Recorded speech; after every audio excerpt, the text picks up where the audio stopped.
น้องเองชื่อว่านางปิยาเท่าน้องเรียนอยู่ชั้นประถมปีที่สี่น้องจิมาเกเลขให้เบิ้งหมู่ครูพากันเบิ้งเด้อกดไลค์กดแชร์ให้เด้อทำมาเบิ้งกันทำมันเบิ้งกันเด้อ86หารได้สี่หารได้10ได้เอาตัวหนึ่งเอามาหารตัวหนึ่งก่อน4 2 4 1 4 4 2เป็น8เอาเขียน8ลบ8เหลือ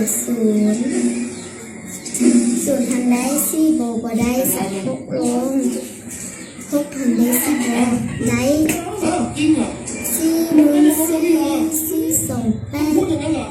เกินเขาต้องเอา4 1เป็น4ต้องเอา1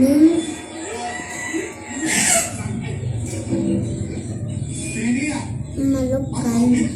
6ลบ4เหลือ2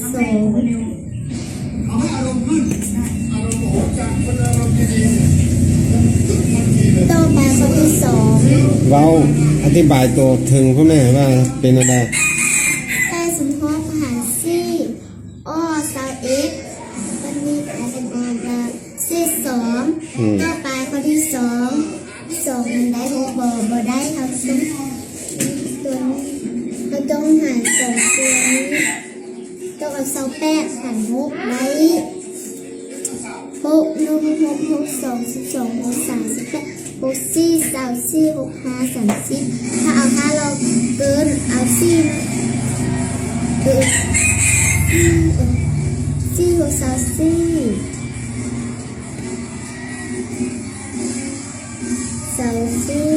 6 มาลบกันนี่ใจย่อย8ลบ4เหลือ4 2ลบ2เหลือ0 4หารได้6บ่ได้ก็ต้องจับ6ลง46หาร6ได้บ่ได้6 1 5 30 6 3 6 6 7 2 6 8ได้เอา7นะถ้าเอา8ลงเกินไม่ยอมมาลบกัน6ลบ2เหลือ4ลบ4เหลือ0 4หาร6ได้บ่ได้เอา28หารให้6อ้อ47286หาร6ได้47ละเศษ4ต่อไปข้อต่อไปข้อที่3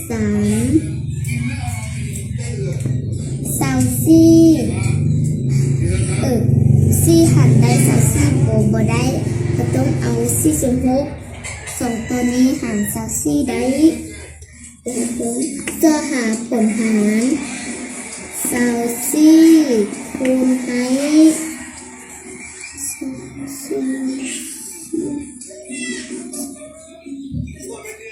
เอา2ลงมึง4 2 8 2 2 4 8เกินแล้วค่ะต้องเอา1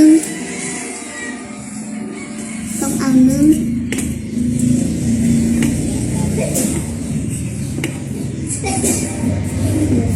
เป็น4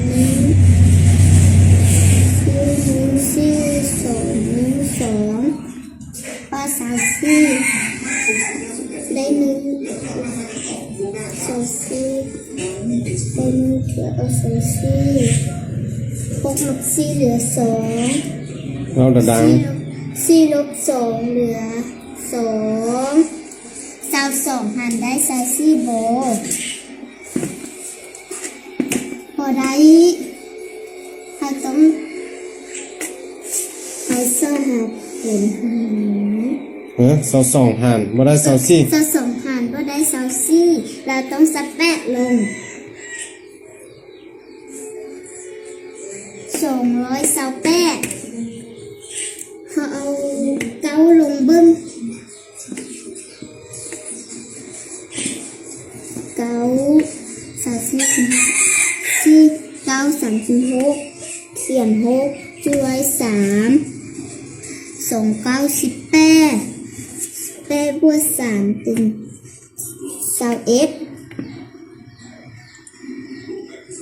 เขียน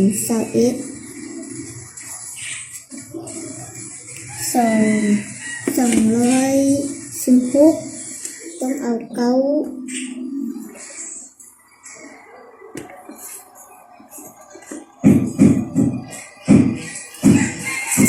แปดลบ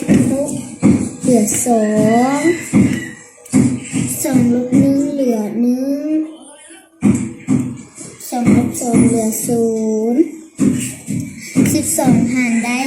24บ่ได้เราต้องซับ2ลง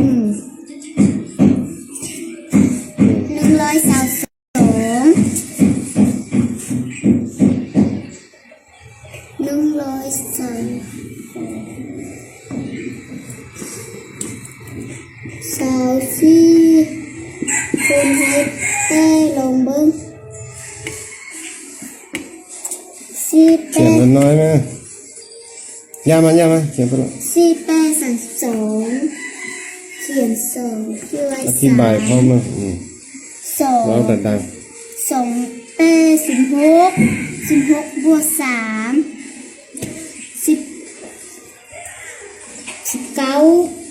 19บวก3เป็น9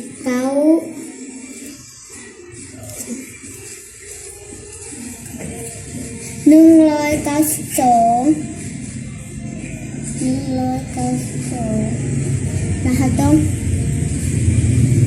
สับลงเพราะว่าเอา8แล้วมันเกินต้องเอาปุ๊บลงเบิ้ง เขียนน้อยไหม4624เขียน4624เขียน4ด้วย262มาบวก2เป็น14 144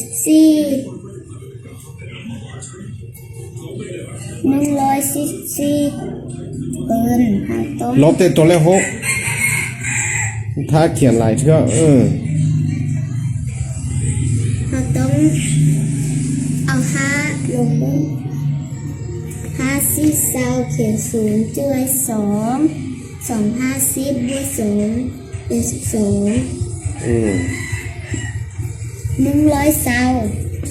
ต้องเอา120ท่านเอา6ล่ะคันเอา6มันเกินเอาเราต้องเอาโอเค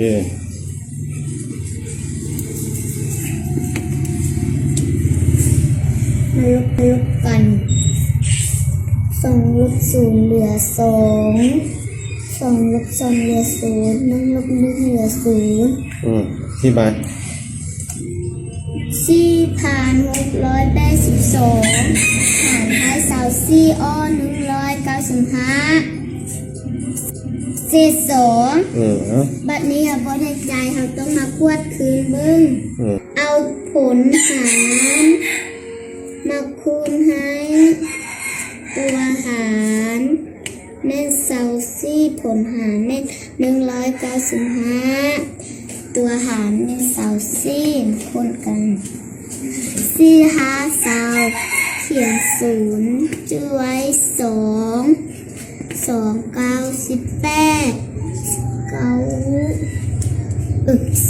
4 9 36มาบวก2เป็น38เขียน8ช่วย3 2 1 2 3 4 5 7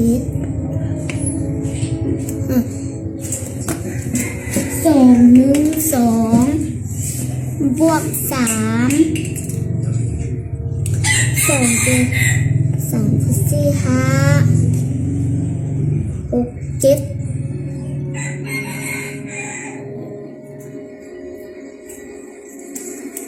250เขียน0ช่วย1 2 98บวก1เป็น19 ทีนี้สองบวกหนึ่งเป็นสามมาบวกกันศูนย์บวกหนึ่งเป็นศูนย์แปดบวกศูนย์เอา เราดัง แปดบวกศูนย์เอาแปดเก้าบวกเจ็ดเก้าเจ็ดสิบเอ็ดสองสามสี่สิบห้าสิบหกเขียนหกด้วยหนึ่งสามบวกหนึ่งเป็นสี่หกแปดศูนย์นะเศษสองถ้ามีตัวเศษเราต้องเอามาบวกกับตัวเศษ ๆตัวเซ่เป็นตัวไหนอยู่สินะ ตัวเศษเป็นสอง ต้องเอามาบวกให้ศูนย์แปดบ่มีตัวบวกสับแปดหกบ่มีตัวบวกสับหกสี่บ่มีตัวบวกสับ4,682 4,682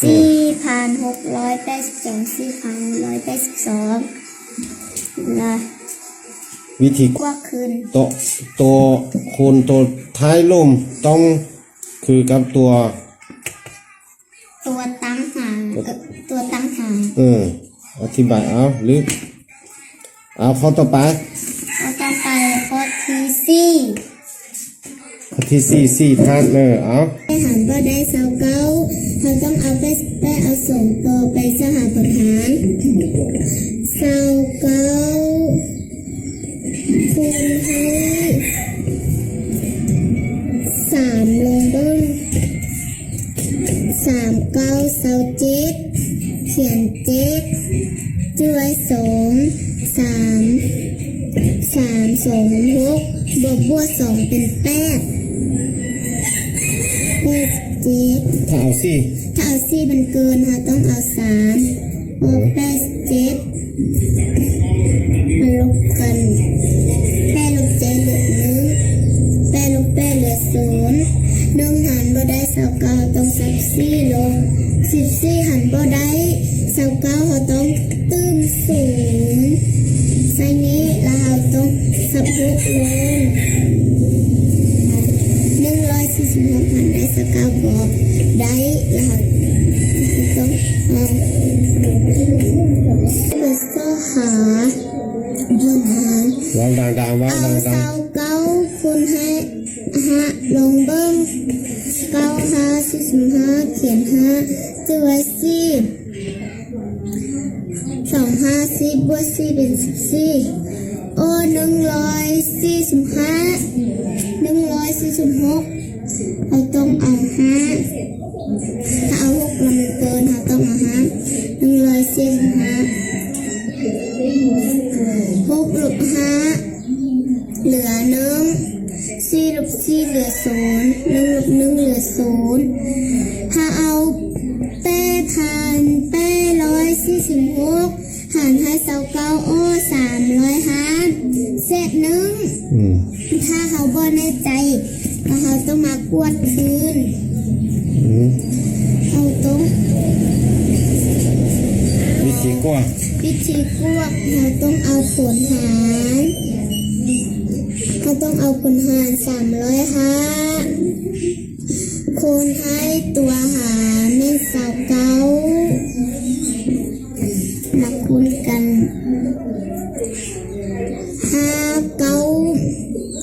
45เขียน5ด้วย90เป็น0บวก4เป็น4 93 27เขียน27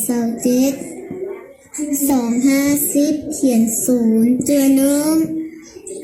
20เป็น0บวก20เป็น0บวก1เป็น1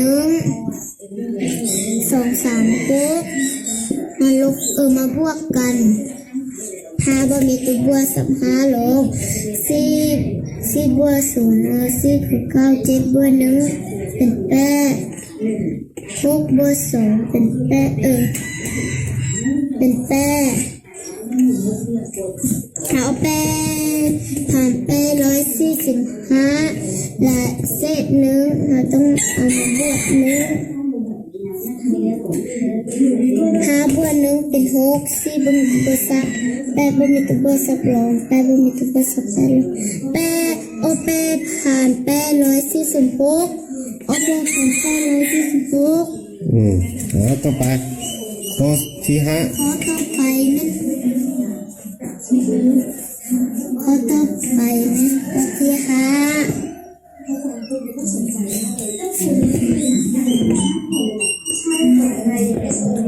หาทาง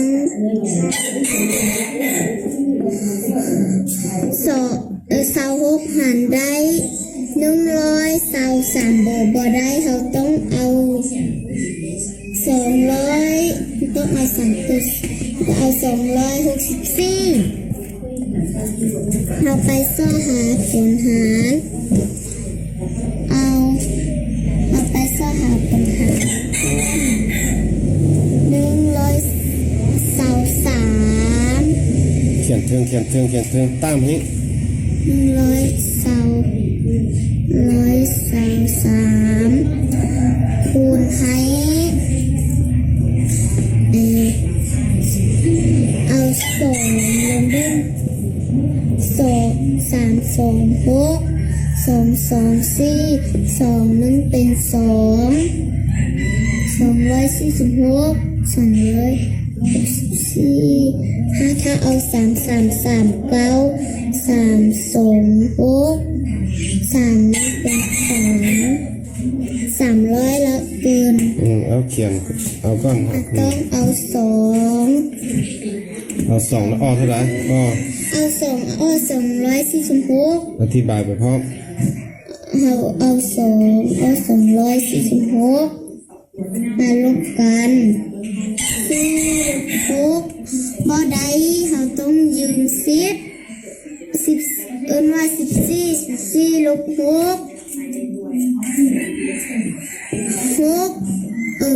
14เอา6เหลือ8จุด1 6ลบเอา1มาใส่เอา1มาบวก4แล้วเป็น5 6ลบ5เหลือ1 2ลบ2เหลือ0 18เหลือ18หารได้123บ่ได้เขาต้อง17ลง187หารได้23ถ้าเอา3แล้วมันเกินเขาต้องเอา2คือ9 187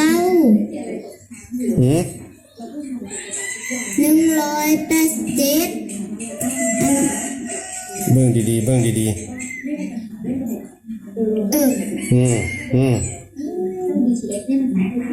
เขา17ลงเนาะแล้วเขาต้องถ้าเอา2มันเกินเขาต้องเอามาคูณให้ลงเบิ้ง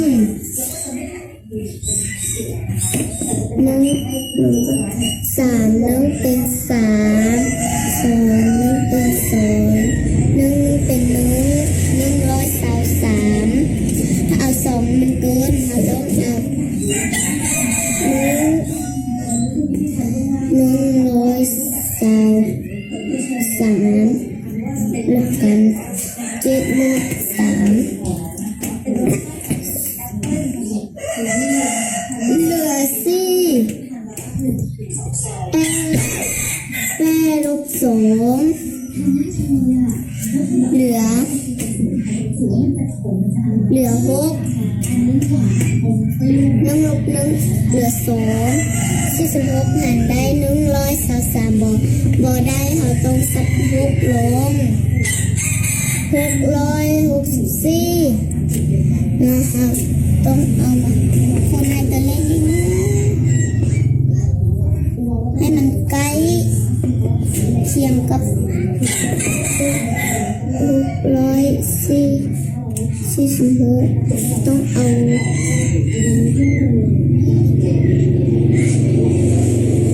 6ลงเบิ้ง638เขียน8ตัวนึง262เบิ้ลนึงเป็น13จึง616เบิ้ลนึงเป็น7เกินถ้าต้องเอา5ถ้าเอา6มันเกินถ้าต้องเอา5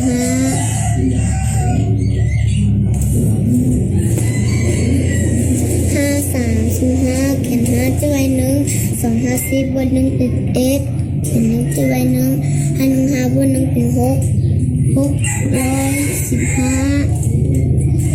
มันเอาหกเป็นอะไร เอา6แล้วมันเกินเราต้องเอา5เอาห้าแล้วได้เท่าไหร่หกได้615ประมาณเลยนะ ลบกันอธิบายเพราะ6ลบ5เหลือ1 4ลบ1เหลือ3 6ลบ6เหลือ0ถ้าเอา26,610ถ้าเอา26,476มาหารกับ123215เศษ31ถ้าเราบ่แน่ใจละเราต้องเอามากวดคืนแล้ววิธีกวนเห็นอะไรวิธีกวดเราต้องเอาผลหารแม่น215คูณให้ตัวหาร123มาคูณกัน3 5 15เขียน5ด้วย1 3 1 3บวก1เป็น4 3 2 6บวก1เป็น7บวกแล้ว3 2 6เขียน6 2 5 10เขียน0ด้วย1 2 1 2บวก1เป็น3 2 2 45 1เป็น5เขียนงามๆอย่าไปเขียนขี้ร้ายตั้งใจ5 1เป็น5 1 1เป็น1 2 1เป็น2เขียนให้มูให้มูเบิ้งแล้วไปเขียนขี้ร้ายหรือบ่ได้งามๆบัวหรือเป็นอะไรต้องอธิบายพร้อมนะดูลุ่ม5บ่มีตัวบัวซับหักลง4บัวสูงเอา4 6 7 8 9 10 1 2 3 6บวก5เป็น11ละ2 3 4เขียน4ตัว1บวก1แล้วเป็น2 4บวก2เป็น6 2บ่มีตัวบวกซับลง6,445เอาตัวเศษถ้ามีตัวเศษเราต้องมาบวกกับตัวเศษนั่นเท่าไหร่ตัวเศษนั่น31เขียนให้มันงามนะจะไปขี้ร้ายนะงูนะตัวเศษนั่น31 5บวก1เป็น6 3บวก4เป็น7 4บ่มีตัวบวกซับลง6บ่มีตัวบวกซับ6ลง2บ่มีตัวบวกซับ2ลง26,476 26,476คือข้อหาถือว่าทึกมาหอดนี้เขียน